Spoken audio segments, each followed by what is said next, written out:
भगवान श्री कृष्ण और एक चिड़िया की कहानी।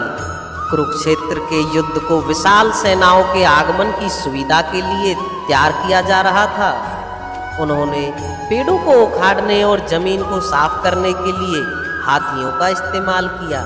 ऐसे ही एक पेड़ पर एक गौरैया अपने 4 बच्चों के साथ रहती थी। जब उस पेड़ को उखाड़ा जा रहा था तो उस गौरैया चिड़िया का घोंसला जमीन पर गिर गया, लेकिन चमत्कारी रूप से उस गौरैया के बच्चे अनहोनी से बच गए। लेकिन वो अभी बहुत छोटे थे, इस कारण वे अभी उड़ पाने में असमर्थ थे। कमजोर और भयभीत गौरैया मदद के लिए इधर उधर देखती रही। तभी उसने श्री कृष्ण को अर्जुन के साथ वहां आते देखा। वे युद्ध के मैदान की जांच करने और युद्ध जीतने की रणनीति तैयार करने के लिए वहां आए। तभी गौरैया ने श्री कृष्ण के रथ तक पहुंचने के लिए अपने छोटे पंख फड़फड़ाए और श्री कृष्ण के पास पहुंची और श्री कृष्ण से बोली कि हे कृष्णा, कृपया मेरे बच्चों को बचाएं, क्योंकि लड़ाई शुरू होने पर कल उन्हें कुचल दिया जाएगा। सर्वव्यापी भगवान श्री कृष्ण बोले, मैं तुम्हारी बात सुन रहा हूँ, लेकिन मैं प्रकृति के कानून में हस्तक्षेप नहीं कर सकता।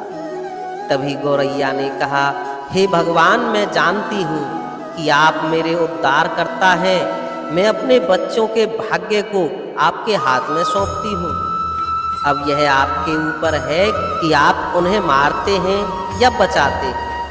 काल चक्र पर किसी का बस नहीं है। श्री कृष्ण ने साधारण व्यक्ति की तरह उससे बात की, जिसका आशय था कि वहाँ ऐसा कुछ भी नहीं था जिसके बारे में वो कुछ कर सकते थे। फिर गौरैया ने विश्वास और श्रद्धा के साथ कहा, हे प्रभु, आप कैसे और क्या करते हैं वो मैं नहीं जानती। आप स्वयं काल के नियता हैं, यह मुझे पता है। मैं सारी स्थिति एवं परिस्थिति एवं स्वयं को परिवार सहित आपको समर्पण करती हूँ। तब भगवान श्री कृष्ण ने गौरैया चिड़िया से अपने घोंसले में 3 सप्ताह के लिए भोजन का प्रबंध करने के लिए कहा। गौरैया और श्री कृष्ण के संवाद से अनभिज्ञ अर्जुन गौरैया को दूर भगाने की कोशिश करते हैं। गौरैया ने अपने पंखों को फिर से खोला और अपने घोंसले में वापस चली गई। 2 दिन बाद शंख के उद्घोष से युद्ध शुरू होने की घोषणा की गई। तब श्री कृष्ण ने अर्जुन से कहा, अपने धनुष और बाण मुझे दो। अर्जुन चौंका, क्योंकि श्री कृष्ण ने युद्ध में कोई भी शस्त्र नहीं उठाने की शपथ ली थी। तभी अर्जुन ने कहा, प्रभु मुझे आज्ञा दें, मेरे बाणों के लिए कुछ भी अभेद्य नहीं। तब श्री कृष्ण बोले, नहीं पार्थ, ये कार्य मुझे ही करना है। और अर्जुन ने धनुष और बाण श्री कृष्ण को दे दी। अब श्री कृष्ण ने एक हाथी को निशाना बनाया, लेकिन हाथी को मारकर गिराने की बजाय तीर हाथी के गले में बंधी घंटी से टकराया और घंटी नीचे गिर गई। यह देखकर अर्जुन चौंक गए और बोले, माधव, आपका निशाना चूक कैसे गया? क्या मैं प्रयास करूं? अर्जुन की प्रतिक्रिया को नजरअंदाज करके श्री कृष्ण ने धनुष वापस दे दिया और कहा, कोई और कार्यवाही करनी आवश्यक नहीं। अर्जुन बोले कि हे केशव, आपने हाथी को क्यों तीर मारा?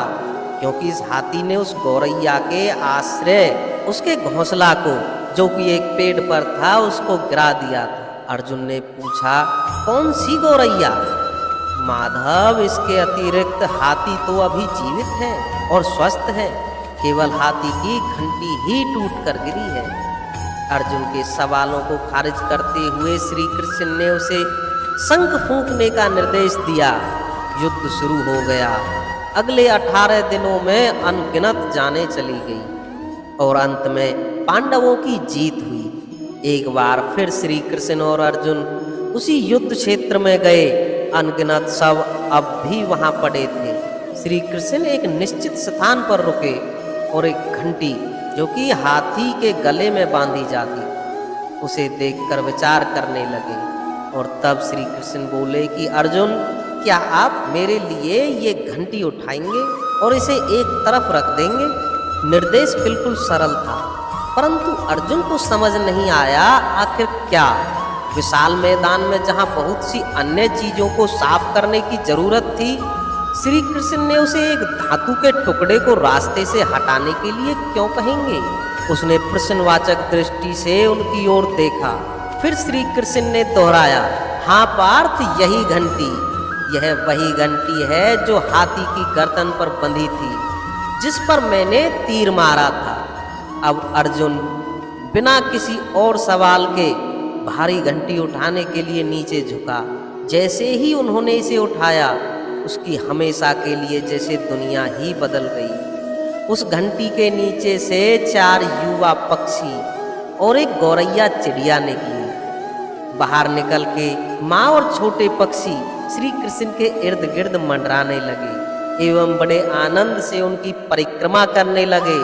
18 दिन पहले काटी घंटी जिसने एक पूरे परिवार की रक्षा की। और अब अर्जुन श्रद्धा भाव से बोले, मुझे माफ करना है माधव, आपको मानव शरीर में देखकर और सामान्य मनुष्य की भांति व्यवहार करते देख मैं भूल गया था कि आप वास्तव में कौन हैं। आप ही सृष्टि के रचनाकार हैं तथा आप ही सृष्टि के विनाशक भी। तो दोस्तों, इस वीडियो में बस इतना ही। फिर मिलते हैं नेक्स्ट वीडियो में। तब तक के लिए जय श्री कृष्णा।